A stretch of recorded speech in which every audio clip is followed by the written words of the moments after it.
This morning, I want to continue the teaching series that we've been journeying through since September, The Non-Essential Way, an invitation into the possibility of the moment.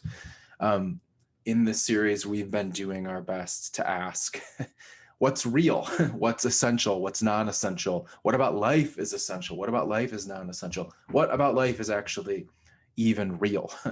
And as we've tried to churn through all that we've been asking and all that we've been confronted with during this past season, we've been trusting that there's always an invitation beyond the binary dualistic thinking that comes so natural to so many of us. And we've been trusting that wisdom says that there's a path beyond essential and non-essential, left, right, in, out, life, death, right, wrong, us versus them, yes versus no. And we've been exploring what it might look like to embrace reality beyond those two polarities that we often default to and that are always presented to us as choose one or the other. And we've been trying to do this in a way that isn't a false equivalence, but that in this moment, there's an invitation, that in each moment, there's possibility. Right now, there's another way forward. There's another way of perceiving, experiencing, living, loving in this reality. Jesus says a more loving world is at hand. It's near, it's close, it's within you, it's within me, it is among us. Thich Nhat Hanh says, because you're alive, anything is possible in this moment, right now. So we'll continue that conversation this morning and in the coming weeks. I feel like I thought I knew what we'd be talking about in August when we sort of charted our course. And we've had the opportunity to talk about a lot of things I wasn't anticipating us talking about. Good or for bad, right or wrong, better or worse. But there's a lot of other texts and topics I'd like to cover, but we're going to narrow our focus the next 4 Sundays that we meet in this series. We'll close this series with a couple of specific conversations. And then over the summer, I've got a few ideas about, I think, some fun and helpful things that we can explore. And then I'm really excited about what we might be able to engage together this fall, God willing, with a return to in-person gatherings, which will change the nature of the conversation that we're able to have and change the nature of the practices that we'll be able to experience together. So stay tuned for more information on all of that. But with that in mind, this morning, I want to spend a little bit of time with a specific teaching of Jesus that has been problematic for me for quite some time. I think since I first encountered this text, I can't really remember a time where I had any amount of clarity or any sense of ease about what on earth is even happening here. But through my own experience over the past several years, I think my own heartache, trauma, learning, growth, I've begun to have what I think is at least some clarity or resonance around what it is that Jesus might be pointing to. And I've been sitting with this one for several months, and even more so with the intensity of life and the news over the past week that we discussed at the beginning of this gathering. It just feels like now is a helpful time to try and poke at this together. So you're welcome to read along with this passage I'm going to share. I'm going to be looking at several texts in the 10th chapter of the Gospel of Matthew, which is often titled Jesus Sending Out the 12. So if you want to grab your Bible, turn there, you're more than welcome. But we'll begin with the first chunk of this passage, and then mostly for the sake of time, because it would be fun to talk about this whole thing for hours, we're going to jump to the end. So we'll start in Matthew chapter 10, verse 1. Jesus sends out the 12. Jesus called his 12 disciples to him and gave them authority to drive out impure spirits and to heal every disease and sickness. These are the names of the 12 apostles. First, Simon, who is called Peter, and his brother Andrew, James, son of Zebedee, and his brother John, Philip and Bartholomew, Thomas and Matthew, the tax collector, James, son of Alphaeus, and Thaddeus, Simon the Zealot, and Judas Iscariot, who betrayed him. Wah, wah. These are the 12 Jesus sent out with the following instructions. Do not go among the Gentiles or enter any town of the Samaritans. Go rather first to the lost sheep of Israel. As you go, proclaim this message. The kingdom of heaven has come near. Heal the sick, raise the dead, cleanse those who have leprosy, drive out demons. Freely you have received, freely give. Then Jesus' passage goes on, gives some further instructions about, don't take extra food or items with you, don't pack anything, receive the hospitality that you're offered, don't stay where people aren't receptive to the message, shake the dust off your sandals if a town doesn't seem to want to hear what you have to say or encounter what you have to offer. Talks a little bit about what you could call persecution, and then a little bit about what it means to be in relationship with him as the teacher and them as the students. And then the conversation turns to Jesus saying this, beginning in verse 34. Matthew 10, verse 34. Jesus says, "Do not suppose that I have come to bring peace to earth. I did not come to bring peace, but a sword. For I have come to turn a man against his father, a daughter against her mother, a daughter-in-law against her mother-in-law. A person's enemies will be the members of their own household." Okay. So at this critical moment in Jesus's relationship with his students who are essentially apprenticing with him, he commissions them to go do his work. Go do the things that I've been doing. Drive out evil spirits, heal disease and sickness, tell people that a more loving world has come near. It's at hand. Heal the sick, raise the dead, cleanse those who have leprosy, drive out demons. You've been given so much. Now you need to offer that to others. Freely you've received, freely give. It's beautiful.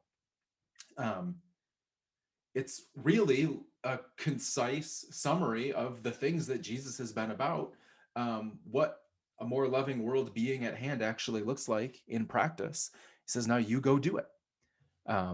This beautiful work of healing and love and hospitality and inclusion. But how on earth is this reconciled with how Jesus ends this invitation to his students and commissioning of his students? I didn't come to bring peace, but a sword. I've come to turn families against each other. Son against father, daughter against mother, daughter-in-law against mother-in-law.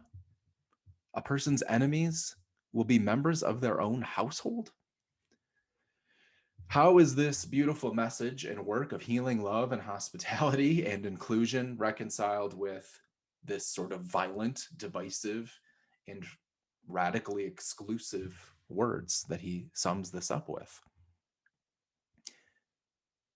I think what often happens with this passage and, pretty much every other passage any of us might encounter with the Bible, especially if there's any sort of challenge or apparent contradiction, is we tend to just pick an aspect of the teaching that we have a natural affinity toward, or that consciously or unconsciously affirms our own bias or preference, and then we ignore or dismiss the other parts. So we look at a passage like this and we say, see, Jesus is all about love and healing and inclusion. Jesus is like, hippie lovey liberal Jesus here, right? Like that's what this is all about. Or you read a passage like this and you maybe skip over the first part and settle in on the end and say, see, Jesus' message is tough and the gospel's tough and it's divisive and God doesn't care about your kumbaya stuff. It's about being a jerk for Jesus, right? No, I don't think I've ever actually heard somebody say that. But I've encountered people and probably acted like somebody who might have believed that. So we might also even say, well, Jesus didn't actually say that, or that doesn't really fit. So clearly, like, that was added later by somebody else. But my hope is that so much of what we've tried to experience together as a community over the last several years, and even in this specific teaching series, that we would be invited to try and not resolve these sorts of apparent contradictions or tensions And that we might try to become aware of how we affirm our own biases and dismiss other teachings, and try to allow life and wisdom to teach and reveal the meaning that can exist beyond all of this. And for me, I offer this as just a little bit of a model for how I've experienced this. Is I've sat with this really messy, confusing text, and seen sort of the implications of how we ignore or embrace or affirm our own bias with this. I've tried to let my own life and experience inform how I might encounter this text. And with this passage, I've come to believe that I think what Jesus is actually doing here is revealing a pattern to us in this teaching. I think that my impulse to try and reconcile these things or dismiss one part of it or the other misses the actual invitation to see here. Because I think it's not a matter of reconciling the apparent contradiction in this text, reconciling the difference between Jesus' invitation to work, the work of healing and love and hospitality and inclusion, and violent, divisive, radically exclusive words. It's not a matter of reconciling those things. I think it's actually more of a matter of cause and effect.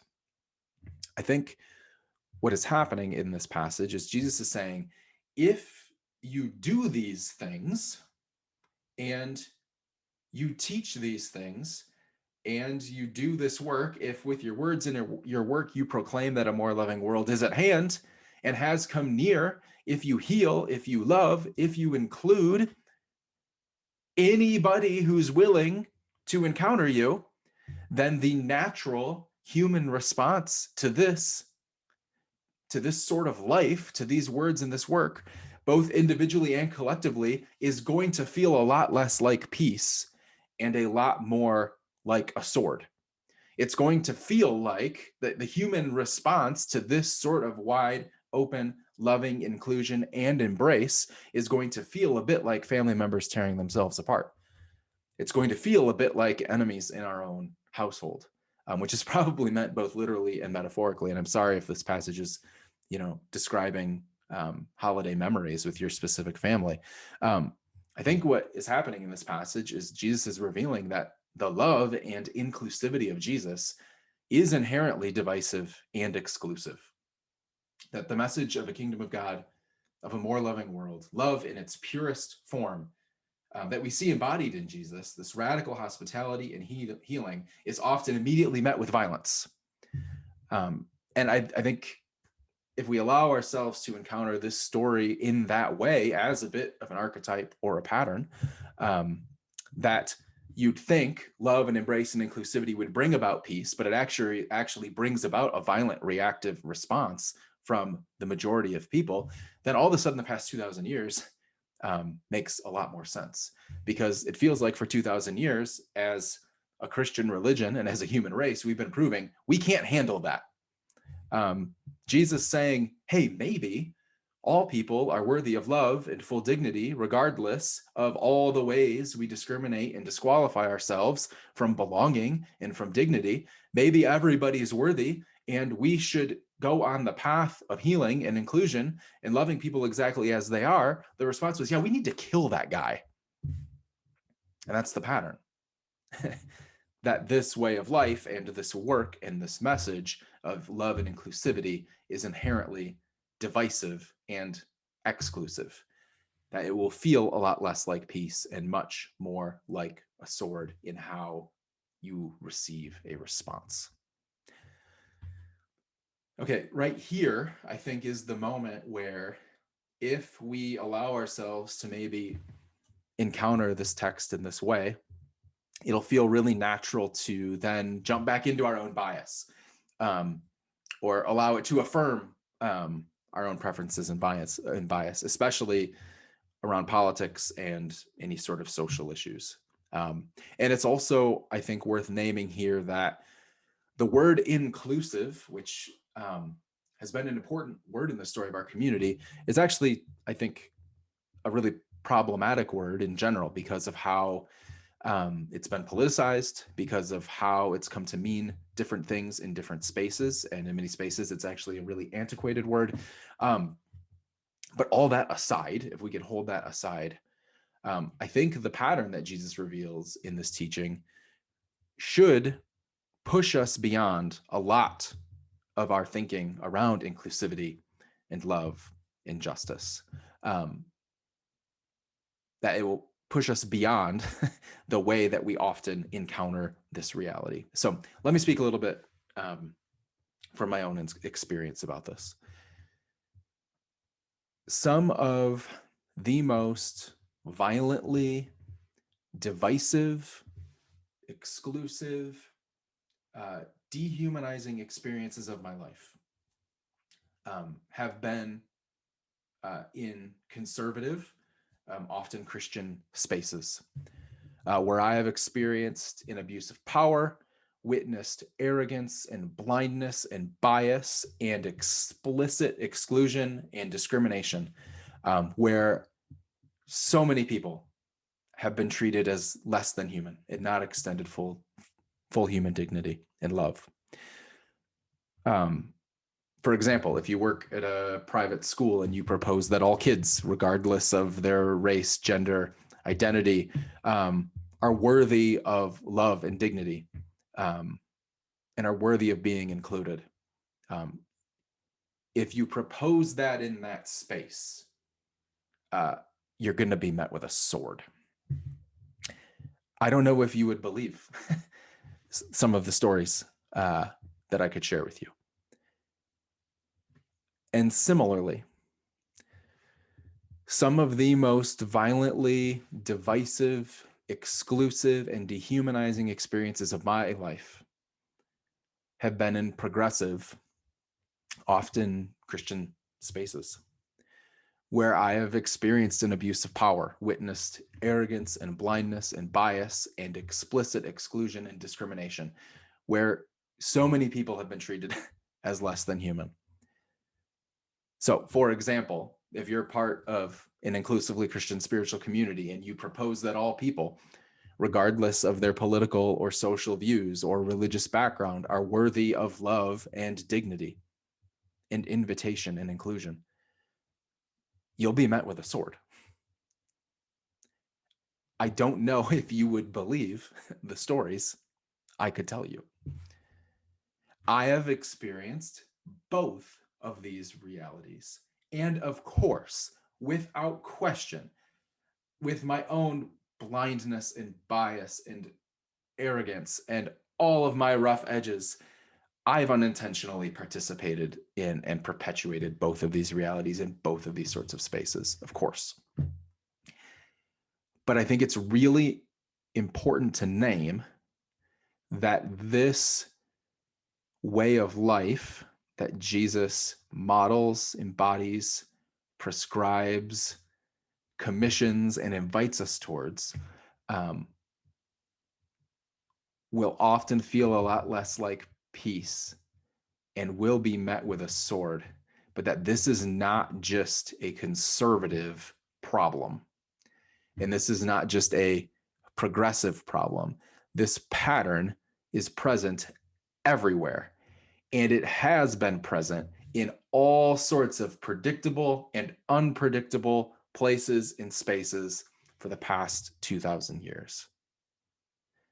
So if you want to test this in whatever space you're in, whatever place you find yourself in the most loving, humble, curious way possible, do what you can to extend love, dignity, invitation to whoever might not be being included or represented in that space, or who might be being explicitly excluded or dehumanized, or maybe just left out. And your love will not bring peace. It'll likely be met with a sword. And it might be a sword in the form of condescension. It might be a sword in the form of dismissal. It might be a sword in the form of, well, you just haven't read enough books or the right books, or listen to these podcasts. It might be any number of, it might be a risk to your career, to your relationships, to your family. It might feel like a household that's tearing itself apart.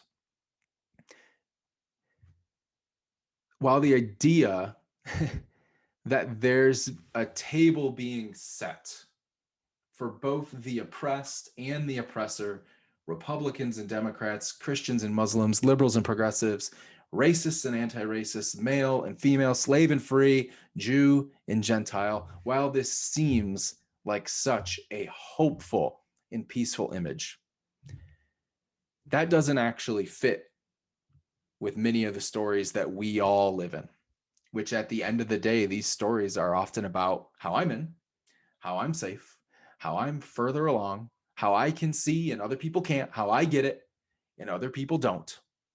And when it comes to whatever group think we're a part of in any of these categories and our own convictions, I think the truth is there isn't nearly as much moral high ground as we think there is.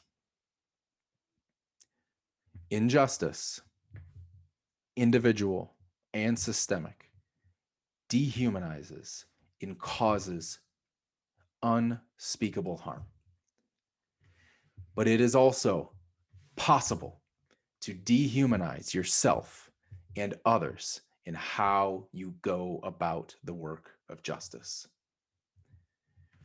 Racism, implicit and explicit, however you want to slice it, radically dehumanizes and has caused and is causing unspeakable harm, not just to communities of color.